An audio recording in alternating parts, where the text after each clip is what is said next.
Samachay Amid Beis 65b. On the bottom, there's a new Mishnah there.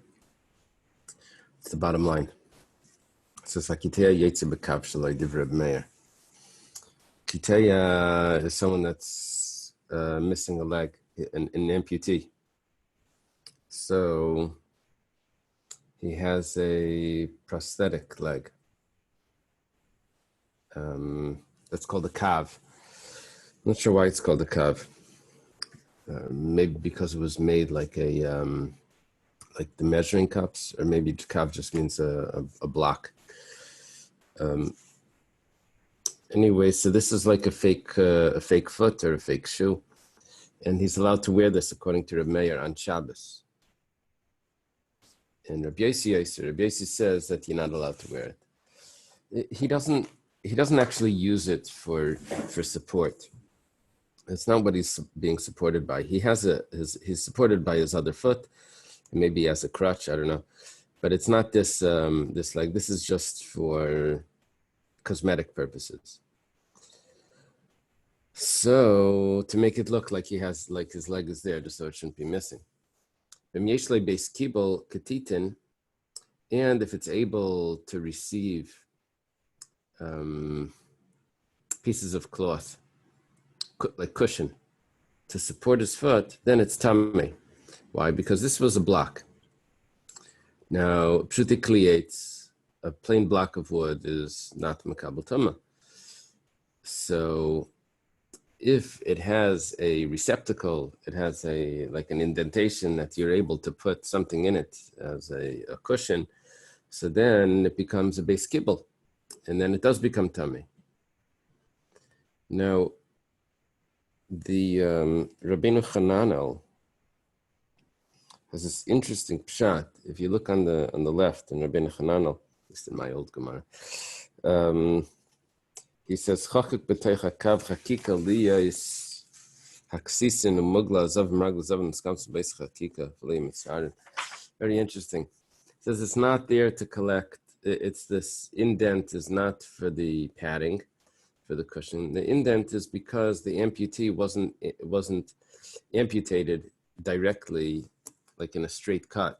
So they have different pieces that are sticking out. So it was indented to be able to fit perfectly, so that it shouldn't be uncomfortable for him. Whatever the case is, that's considered a beis kibble. Now, smuchai shaloi. This is a little different case. It's interesting that the Mishnah switches cases without telling us. This is someone that's missing both his feet.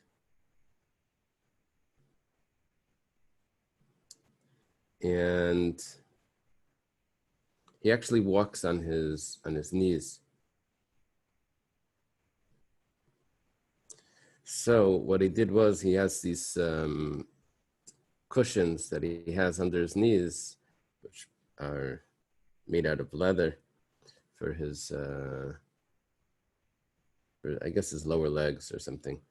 They're tamei medrus, because he supports himself on this. So this is considered like something that's medrus. Medrus means to step on, but it also means to sit on or support yourself on. So a zav, someone that has this sort of tumah, so anything that supports him, a chair or a bed or something like that, becomes tumas medrus, which means it becomes an avatum as well. So these supports that this fellow has is tamei medrus. For yotzim ben b'Shabbos, he's allowed to wear them on Shabbos because this is real supports. And we're dealing with two issues here when we're talking about on Shabbos. Is it a support? Is it a tachshit? Is it a garment? Is it a support? And will he take it off, possibly? So if it says yotzim ben b'Shabbos, it means it has to be a support, and there's also no concern that he's going to take it off. V'nechnasim ben ba'azara. He's allowed to walk into the azara. We throw in another topic over here, that it's not considered a shoe. You're not allowed to wear your shoes in the azara. You're supposed to remove your shoes. So this type of support is not considered a shoe, even though He wears it as a shoe, but because it's not at the end of his feet, so it's not a shoe. Okay, now we go to a third person. Kisei usmuche shalai. This is someone that can't even support himself on his knees. And he can't move around unless he lifts himself up with some sort of walker or chair. He pushes himself like just to lift himself up and to put himself down. But he's not moving his feet to get forward. He's using his arms and probably a little bit of his push on his bottom to move. So this fellow, his chair is for sure, and his supports are tummy medrash. However, he can't go out on Shabbos. Seems like he doesn't. There's two pshat Rashi gives. One is from his teachers that say because he doesn't need this so much. His pshat is that because he keeps lifting himself off the ground, it's possible that it could fall off. That's Rashi's pshat. It'll fall off, and maybe he'll end up carrying it. I don't know how he's going to move. Maybe he could still move, even though some paddings or whatever fell off. He cannot wear this into the azara because this is considered a shoe. Which is surprising because before we said that if it wasn't at the end of his feet, it's not a shoe.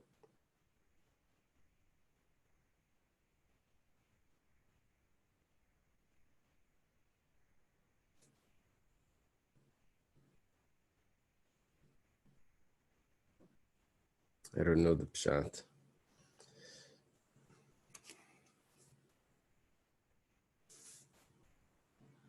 Let's see, I have a comment over there. Let's leave it for now. Maybe they will be clear in the Gemara. Luktamin tahirin v'nyetzim Shabbos. Luktamin, we're going to say later, there's different interpretations, but it may mean a mask. And that's like a Purim mask. What's it called? A mask for the... it doesn't say for germs. It says to scare children. Okay. So these are tahar. It's not considered a utensil. And you can't wear it on Shabbos because he could take it off. And it's also not considered a tachshit. Yeah, something like that. Okay. The Gemara says like this, Amalei Rava of Nachman. Rava says to Rav Nachman, Hechi Tanan. It's a very interesting Gemara. We have this in other similar things in other places, that we don't know the girsa of the Mishnah. Now, apparently, the way the Mishnah is quoted in the Bavli is different than the way it's quoted in the Yerushalmi.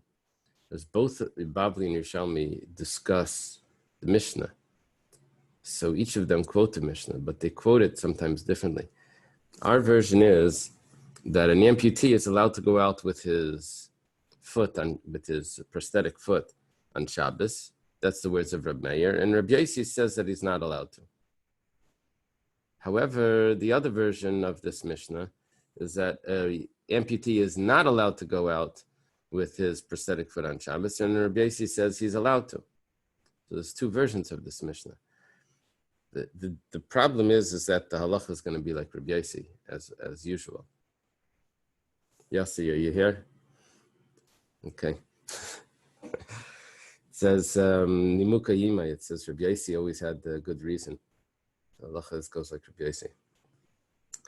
So Rava says to Rav Nachman is older than Rava, says, what's the correct version of the Mishnah? So Malay Layadani says, I don't know. Hilchasamai says, what's the halacha? He's trying to get to the point. Once you know the correct version, then you'll know the halacha also. But he says, Malay Layadani, I don't know. Seems to be the same question. Itmar, we have a statement. Amar Shmuel. Shmuel says, Ein akiteya. Look back at our Mishnah. Our Mishnah says, Hakiteya yaitze b'kav shalai. Shmuel and Rav Huna. Rav Huna is a student of Rav. So basically, we have both yeshivas here saying that both Babylonian yeshivas saying that the correct version is Ein Hakiteya. Rabbi Meir's opinion is to be strict, and Rabbi Yossi is the lenient.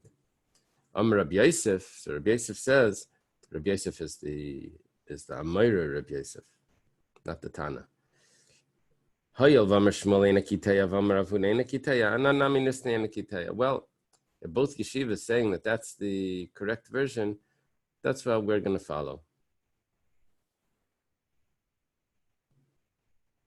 And we'll follow that as well. That will say that Reb Meir is the strict one, that the amputee cannot wear that foot that he doesn't really need. And Rabbi Yossi says he can. It's considered a tachshit.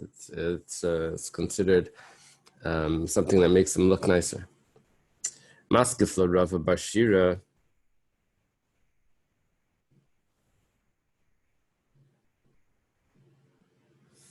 Rava Bar Shira asks a question. Leshmielu hadamasni lo Rav Chanan bar Rava lechia bar Rav kamei de Rav bekituna de bei Rav. Have you not heard that Rav Chanan bar Rava was learning and he was teaching to Chia bar Rav? Chia bar Rav is Rav's son, and Rav Chanan bar Rava I think is his son-in-law, Rav's son-in-law, I think. And he was learning in the small room in the yeshiva of Rav, and he was teaching. He taught it this version that seems to be the version that you just said is the version of Shmuel and Rav Huna, that Reb Meir is strict, that an amputee is not allowed to wear this type of prosthetic leg. And Rabbi Yossi Mater, and he taught that Reb Meir is strict and Rabbi Yossi is lenient.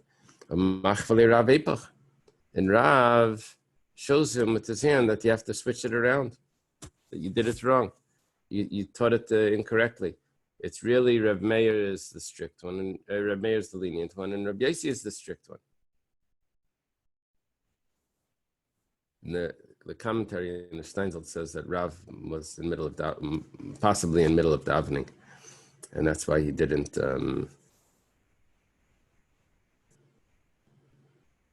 Which is cute because this would be like the Friedrich Rebbe writes about the Chabadnitza.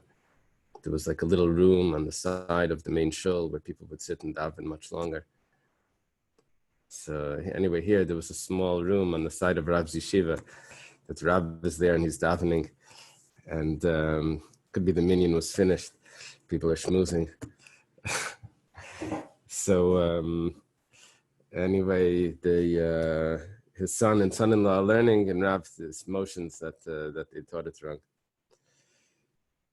Okay, so now it's clear why Rav Nachman really doesn't know. We have different versions over here. Amar Rav Nachman bar Yitzchak. Rav Nachman bar Yitzchak says, "V'simana samach samach." If you want to know to remember the version that Rav just signaled with his hands, you should just know that samach samach. That means that Rabbi Yossi, he's the one that says aser. That's the mnemonic. The way to remember who holds aser is the samach of Yossi is the samach of the word aser.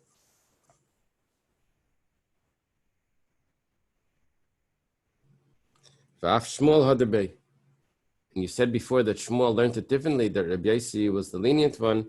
Turns out that Rabbi Yossi, that Shmuel also changed his opinion, and he holds that Rabbi Yossi is the strict one. The Tanan, started in the Mishnah. Chaltza b'sandal sheina shaloi. If chalitza was done, and the fellow, that's the brother-in-law, is wearing a shoe that wasn't even his, I guess a borrowed chalitza shoe. Sandal shalates, or it was made out of wood. Oishal small biyamin, or it was a left shoe that was put on the right foot. It has to be on the right foot. Chalitza kshera. So the chalitza is kosher. Amrina and Mantana, we said, who's the one that holds this? Shmuel Reb Meir. Shmuel says it's the opinion of Reb Meir. The Tanan akitei yetzu b'kav shlei div Reb Meir and Reb Yosef. Question over here is who holds that a wooden shoe is considered a shoe? That's the opinion of Rabbi Meir. This takes us back. Apparently, this is a proof that the kav, this prosthetic foot, is considered a shoe, even though it's usually a shoe is made out of leather. So it's considered a tachshet. It looks like a shoe. It's good enough, even though it's made out of wood. And even Rav Huna that said that Reb Meir is the strict one changed his mind, and he says that Reb Meir is the lenient one, like the way we have in our Mishnah now. The Tanya was taught in the Brisa. Sandals shall sayadin. Okay, a sayad is someone that sells or digs lime or some plaster. Now, if they would be wearing leather, it would burn away at the leather. It would eat away the leather, and it wouldn't last. So they have to put something over their galoshin, to put something over their shoes to protect their shoes. So they put this wood, possibly straw. It's two versions later in Rashi. They put something over the shoe. It's a protection. This type of shoe is tummy medrash. It's considered a support. And therefore it's something that he's supported on. So therefore it becomes tummy if the sayad would be a zav. So that shoe would be tummy. It's considered enough of a shoe that a woman can do chalitza with it. She can take it off the fellow. And you can even wear it on Shabbos. Okay? If you can wear it on Shabbos, that means that it's a shoe, and that would be possibly the opinion of Rabbi Meir. But it says, if that's what we're looking for. So, Divrei Rabbi Akiva. This is the words of Rabbi Akiva over here regarding the sandal of the sayad. But the sages didn't agree with Rabbi Akiva. But we have another brisa that says that they did agree. It's V'hatanan, or maybe the Brocha switches it. Rav Huna, so Rav Huna answers the question. Whenever you have a contradiction, you can resolve it. Either it's a different case or it's a different opinion. Rav Huna answers the question, Man haidalai, who's the one that agrees with Rabbi Akiva that it's considered a shoe? Reb Meir. Okay, that means that he changed his mind and he holds that Reb Meir is the one that holds that a wooden shoe is a shoe. Man lai haidalai, and who doesn't agree, that holds that it's usher to wear this on Shabbos, that's Rabbi Yossi. So you see that Rav holds that this is the correct version, and Shmuel changed his mind that it's the correct version, and now Rav Huna changed his mind. So the way we have it in our mission is correct. Rabbi Yosef Amar, or Amar Rabbi Yosef, says, Man lai haidulai is Rabbi Yechon ben Nuri. There were several cases in that brisa, and it says the sages didn't agree. You have to take a look carefully what it means. One of those cases was that it was tummy medrash. You can use it for chalitza, and you can wear it on Shabbos. Well, take a look what it says. The Tanana was taught in a Mishnah. This is some sort of mat or a box. Kaver shel kash. This box or mat that's made out of straw. Which fifer shel kanim. And this tube that's made out of reeds. So Rabbi Akiva metame. Rabbi Akiva says it's tame.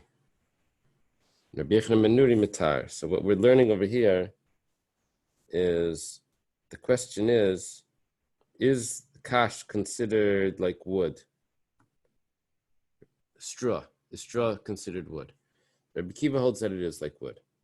Now, if Rabbi Akiva holds that it's wood, that means that he holds that wood is considered a shoe. Well, the big deal here is if it's tummy medrash.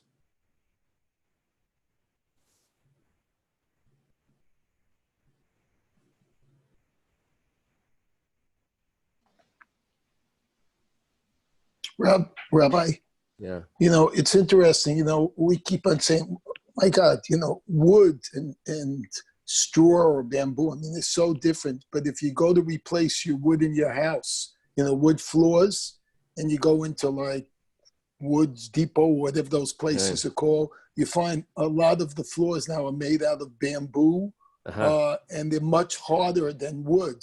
So I could see how the rabbis can, sometimes argue about wood and straw, but I think it was, like you said, a tube. It was more bamboo-like, maybe. Is bamboo considered a grass? That's how it grows. Just a thought. Interesting. I know it grows very fast. So, interesting. So the question here is straw considered wood? So Rabbi Akiva holds that it is, and then it becomes tamei, and Rabbi Yochanan ben Nuri holds that it's not.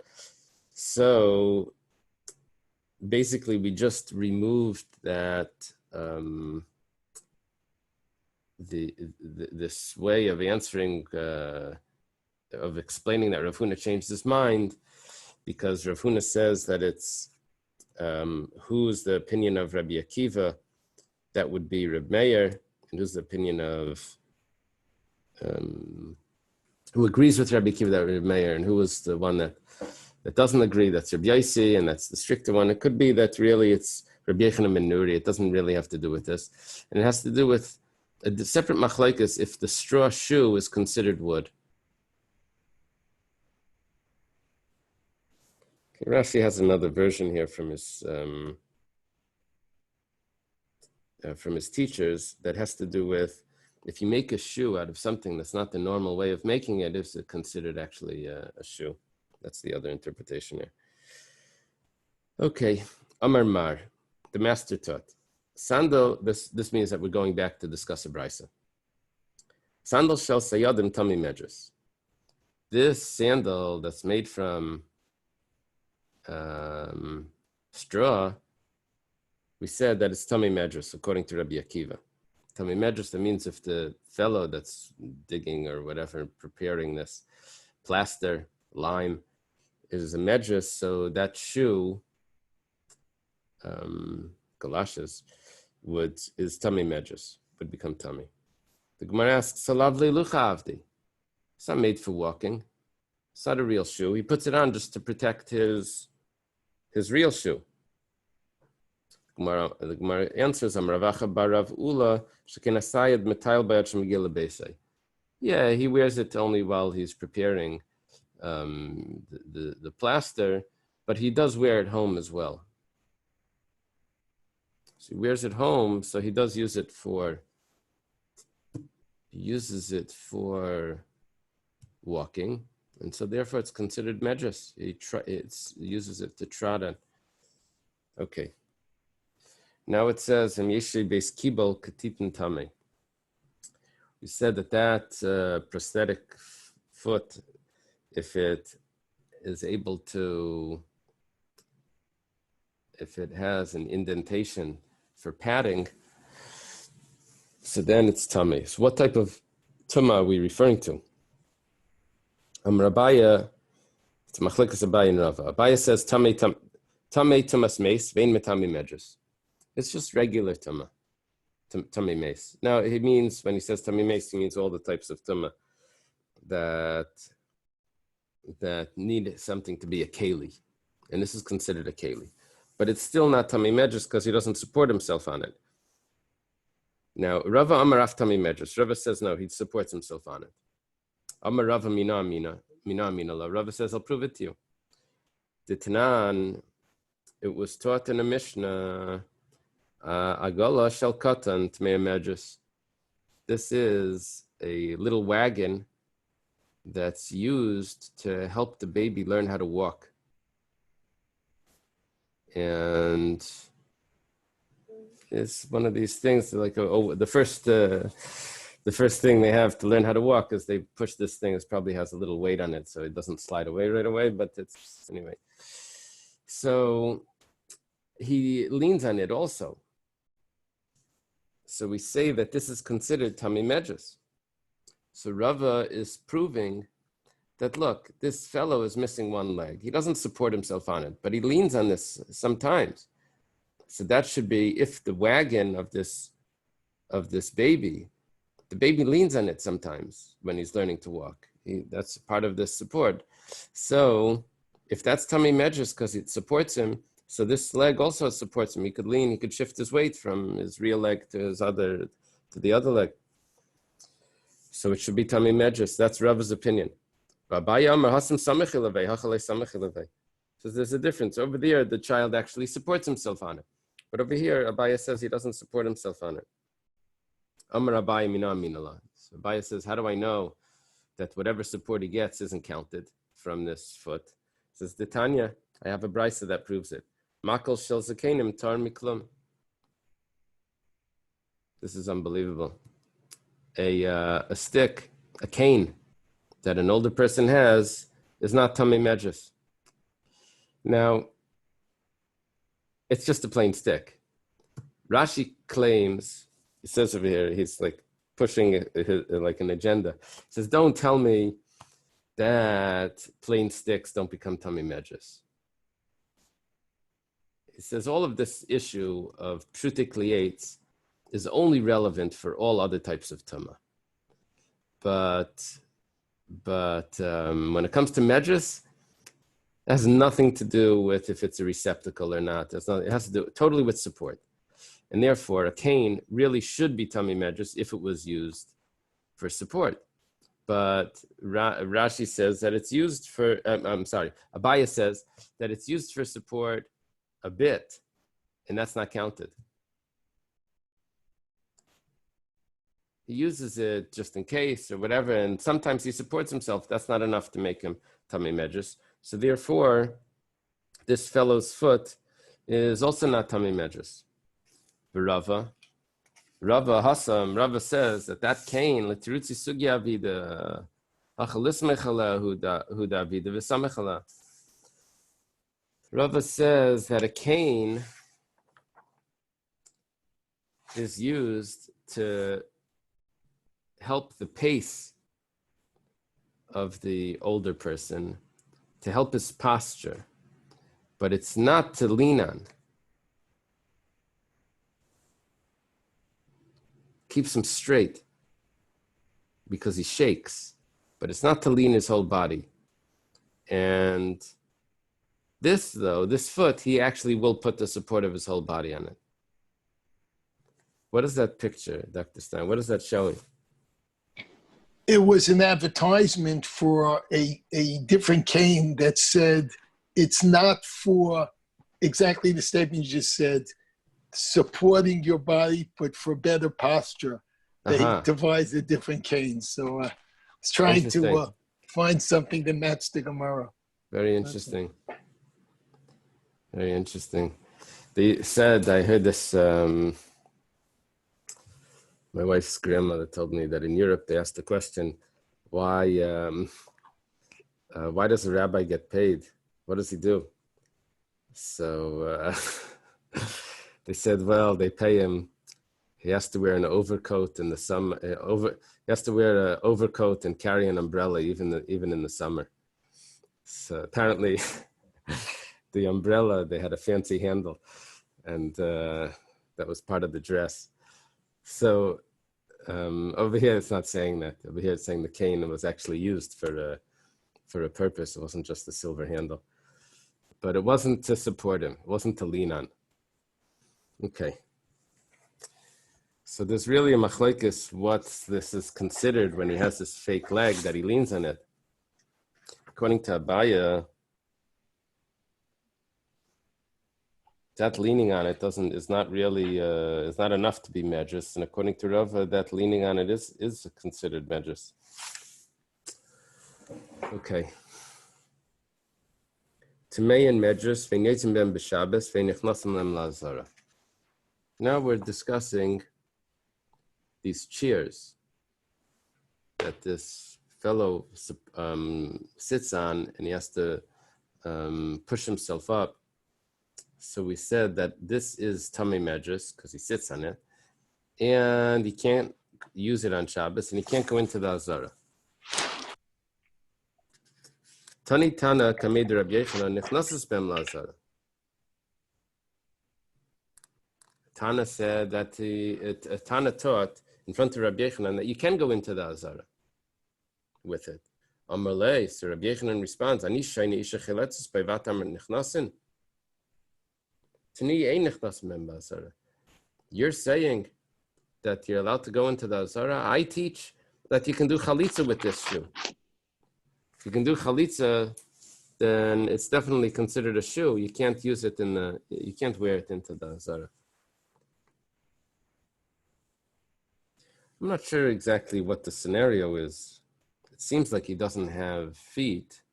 He has to sit on his chair. And we learned before that if the shoes aren't at the end of his feet,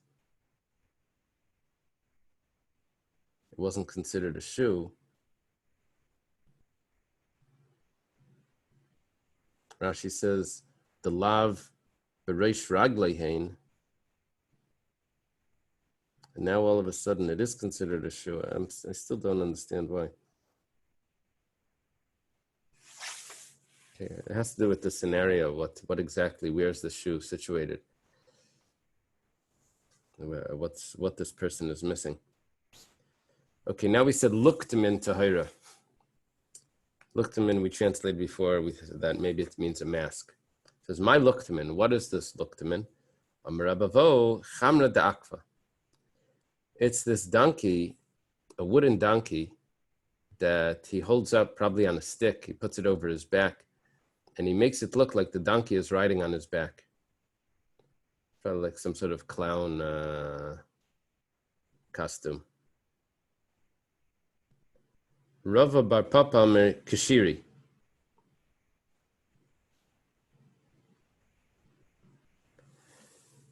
He says that it's something that's used to walk in like sand, quicksand or something.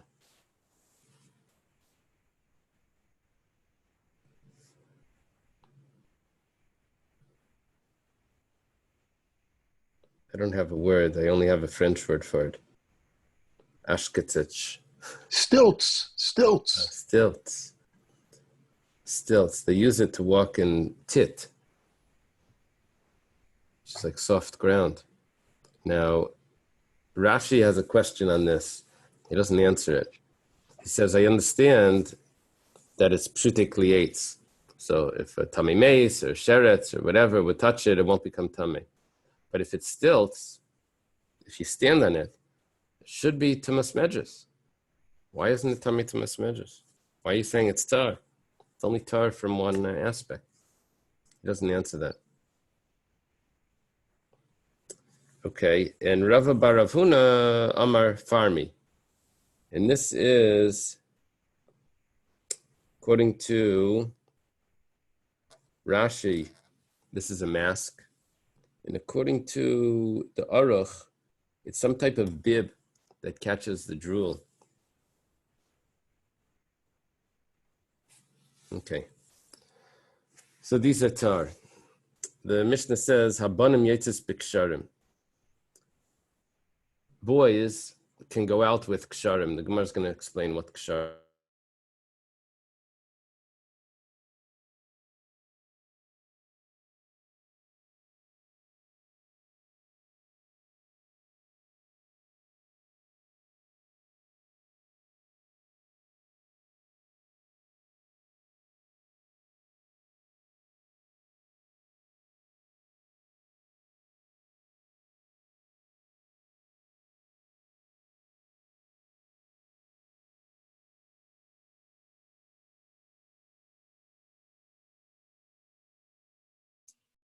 Is he frozen?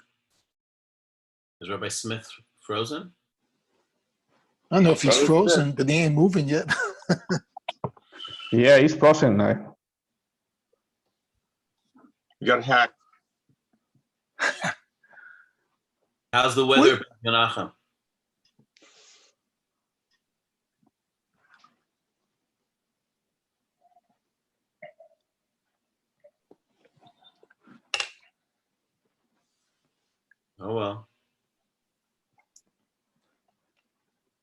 Okay, let me contact him.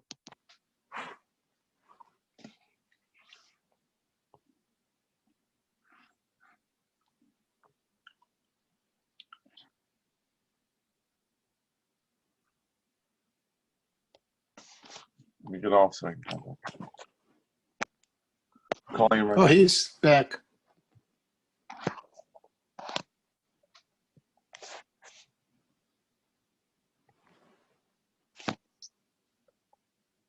Rabbi.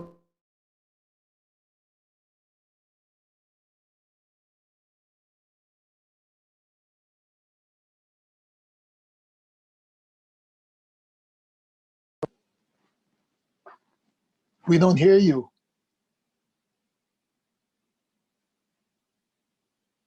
Do you hear me now? Yeah. Yeah, I'm sorry. It's automatically. Okay. So,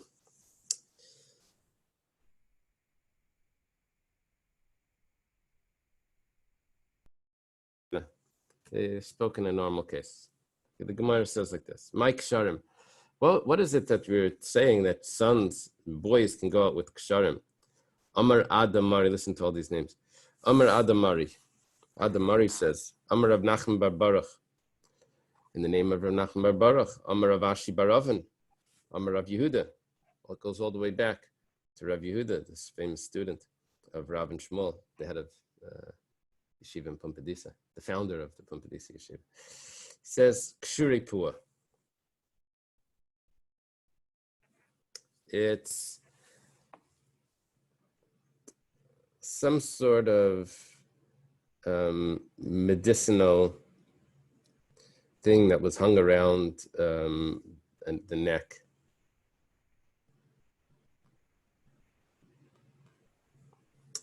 Does anyone have a word for it? Someone in the Steinsaltz, they said madder. I guess it's some sort of grass. It was like a wreath of grass that was hung around his neck for medicine. Rashi says he doesn't know for what illness it's for. Okay, Amar Abaya. Abaya says, Amrali Aim. My mother told me. This is a very famous woman in the Gemara. Abaya quotes her. It wasn't. What do you have there? His nursemaid. His nursemaid. It wasn't really his mother. That his mother died while she was giving birth. So he called Right. his mother. Right, and his father died before he was born. That's why Rab- Abaya. Yeah. No, this necklace is actually a necklace of madder Oh, that really? they wore around their neck, whatever it is. Yeah. I'm sorry, the picture is too Wow. large for, but Isn't that that it's something? hanging, and yeah, it is. So in our Gemara, it's a medicinal. It's not just a decoration. So Abaya was an orphan. He actually said that he has a certain advantage over the other sages because he never violated the laws of Kibbud Av V'Eim because his parents weren't alive. He was raised by Rabbi. So, but anyway, his mother, this is his nursemaid, said, Aim is Wasn't Abaye's father alive? That's why he called Abaye my father. it was Rabba that had Abaya in his house, and it could be Abaya's name was Nachmeni, and Rabba's father was Nachmeni, so he didn't want to call. He want to say, "Hey, Nachmeni, get over here," when that was his father's name. So he would say Abaya, which means like the name of my father. So this wet nurse says, "Tlasamukmi." If you have 3 of these, what is that over there? Yitzi, can't see.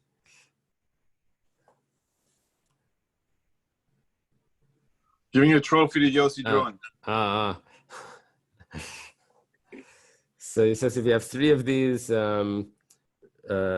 grasses, so that will keep the illness in place and it won't get worse. Chamisha Masu, 5 will heal. And Shiva Afil L'Kshafim Ali, 7, wow, that will even heal witchcraft. Amar Rav Acha Bar Yaakov, Rav Acha Bar Yaakov says, "V'hu d'lei chazi le'shimsha v'sira." This is only if the person doesn't look at the sun or the moon. V'lei chazi mitra, he doesn't see the rain. I guess he doesn't go into the rain. V'lei shmilei kol barzilei, he doesn't hear the sound of iron banging. V'kol tanagolta, or the sound of a hen. V'kol nigri, or the sound of footsteps. So Amar Rav Nachman Bar Yitzchak, Nafal puta bebira. Puta is pua, this matter. It says you dropped it in a pit. This is if you put so many conditions on this that it's impossible for it to ever work. This is it's a medicine, but it's so impractical that that's just forget about it. Sometimes they have these herbs that are that they taste so bad that no one would ever drink it. So it could be they work, but no one would ever know. It's like cod liver. Right. Right. Okay. Now the Gemara asks, "My area banim. Why is this specifically sons? We said boys. I feel a banas nami. Even for daughters as well, this should be the same thing. They should be allowed to go out with this. If it's some sort of medicine, my area ketanim. I feel a gedolim nami. Why are you speaking only about children? It could be adults also. Elamai ksharim. What does it mean ksharim and upshat? Kiyadam Rav Oven Bar Huna, Rav Chamer Bar Guria. Rav Oven Bar Huna says the name of Rav Chamer Bar Guria. That was a student of Rav, I believe. He says, Ben sheyesh legaguam alav v'neitel ritzom yiminal shalimin v'kesh leibesmaila. If there's a boy that has this yearning to be together with his father, now, I don't know if it's referring to the father's just on his way out to work or to shul and the child is crying, or if it means a much more serious case where the child passed away. That's what it seems like from Rabbi Hanano.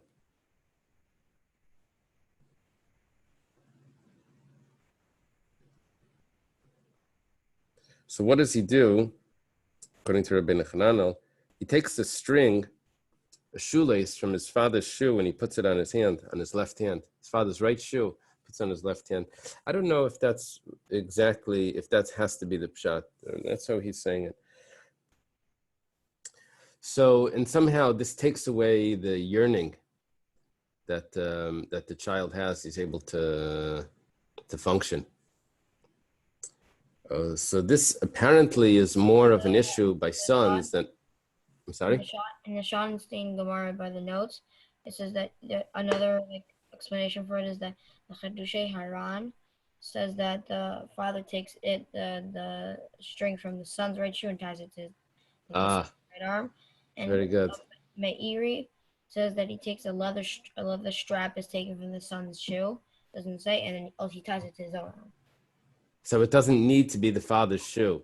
Yeah, could be the son's shoe according to those interpretations. Do they quote this Rabbi Hananel as well? Yeah. Okay. So this is only by sons, because by daughters, they don't have the same sort of connection to the father at that age, at a certain age. So therefore, that's why it says Habanim Yaitzin B'Ksharim, that it's only an issue for the sons. Okay, he answers the question, and it's only by a child. Amr Rav Nachman Bar Yitzchak v'simanach tefillin. If you want to know how to do this, the siman is tefillin, that you put the right, it's tied onto the left hand. V'chilufei sakanta. But if you do it the other way, it's a sakana. You tie it onto the right hand, that's dangerous. So that's the reason we have tefillin. The Eibishter gave it to us. Bnei Yisrael are missing their father. That's beautiful. That's beautiful. Did you see? Did you see? Is this quoted? Chaim, is this? No. I quote it in your name. That's great. Very nice. Beautiful pshat. Could he repeat that again, please?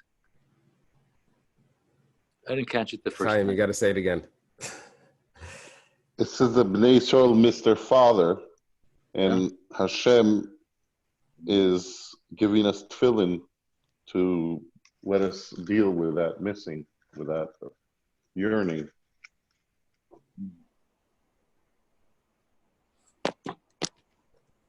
You follow? Got Professor, it. you got it? Yeah, thank you. Amar Rav Bar Huna, Amar Rab Chama Bar Guria. The whole share was worth it. Such a nice chat. Oven Bar Huna says the name of Chaim, take the rest of the day off. says the name of Rav Chama Bar Guria. We got another one coming up. Sechufe Kasa Atiburi B'Shabbat Shaperdami. We mentioned talking about different types of healing. He says, and it's, I guess, Chama Bar Guria. So we have another one where he says that if you take a cup and you turn it over and you put it on the navel, the belly button, on Shabbos, that's acceptable.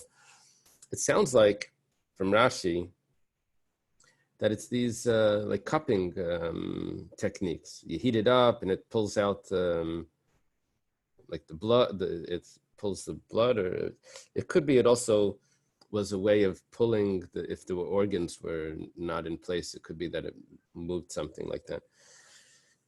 V'amar Oven Bar Huna, Amar Rav Chama Bar Guria, lasach shemen u'melech b'Shabbos. You're allowed to smear on oil and salt on Shabbos. Ki hadar Rav Huna mi bei Rav, Rav mi bei Reb Chia. What we're doing now is we're listing students that were from their main teacher. So we said Rav Huna is coming from the house of Rav. Rav is coming from the house of Reb Chia. Reb Chia mi bei Rabbi. Reb Chia is coming from the house of Rabbi. Ki avi mivsabin. When they were drunk, I guess they would give, they would have fabrengens, and they would give strong wine. So maisi mishcha umilcha v'shayfalu legavaisa. They would take oil and salt and rub it onto the palms, the yadayu, v'gavisa the karayu, the palms of the hands and the palms of the feet. V'amri, and they would say, ki hechi ditzil hamishcha, just like this oil is clear, leitzil chamra de planya bar planyasa, palnisa. So too, so the wine should clear up from Pliny ben Plinus. So here we learned fabrengens from here. Apparently, though, when they leave, though, you don't want them to stagger home. You want them to sober up. So it doesn't explain what the salt is doing, but it's saying that the clarity of the oil on the hands, and with the mentioning of him and his mother's name, it should clear up also the mind. If not, you take, if this doesn't work, you take the wax, maybe, or plaster, shia is probably wax, of a barrel that's used to seal a barrel, and you soak it in water and it gets clear. And you say, just like this wax is clear, so too should the wine clear up from so-and-so, the son of so-and-so, his mother. Okay. Oven Bar Huna Amar Rab Chama Bar Guria. Oven Bar Huna says the name of Rav Chama Bar Guria, Mutal Lechanek b'Shabbos. This is if someone has a neck injury or a spine injury, you're allowed to tighten something around the neck to keep the spinal cord and to keep the spinal column in place. Lechanek means like to choke, but it means to wrap it tight. V'amar Oven Bar Huna Amar Rav Chama Bar Guria, Lifufe Yenuka b'Shabbat Shaperdami. I think this means to swaddle. The baby is born, they straighten out the body, the limbs, they wrap it in a blanket. That you're allowed to do on Shabbos. Rav Papa Masni Banim, Rav Papa taught two things in the name of this Rav Chama Bar Guria, Rav Avin Bar Huna, Rav Chama Bar Guria, and for about children, which was, we had, what were the two things? One was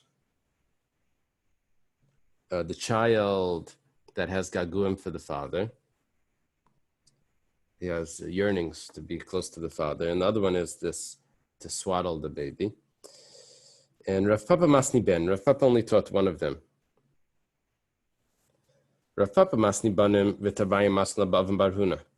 Rav Papa taught both of them, these two things about children. He taught them both in the name of Avin bar Huna. Rav Zvid Masni Ben, Rav Zvid only taught one of them, Kamaisa Masni b'avin bar Huna. The first one with the gaguim, that was actually Avin bar Huna. V'hai masla b'Rabba bar Bechana. And this one he taught in the name of Rabba bar Bechana, Dama Rabba bar Bechana. Rabba bar Bechana taught Lefufi Yenuka b'Shabbat Shapidami. To wrap the child on Shabbos is allowed, to swaddle the baby. Amar Abai Amar Li'em. Abai speaks more in the name of his nursemaid. Kol minyane b'shma de'ema. Now, when it says minyane, it means every sort of, how do you say, translate lachash? Incantation. Any incantation that you have to repeat, that's why it's called minyane, you say it several times. You use the mother's name. V'chol kitri b'smala. And anything that has to be tied on the hand should be tied on the left. V'amar Abai Amar Li'em, kol minyane de mefarshi.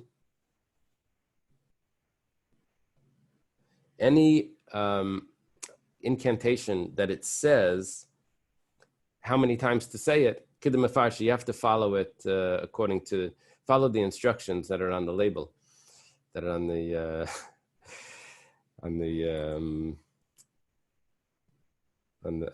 medicine. Exactly the right amount of times. But if it doesn't say how many times to say it, Arba'in v'chad zimni, you say it 41 times. I don't have a pshat. Arba'in v'chad zimni, you say it 41 times. Okay, let's leave the Gemara over here.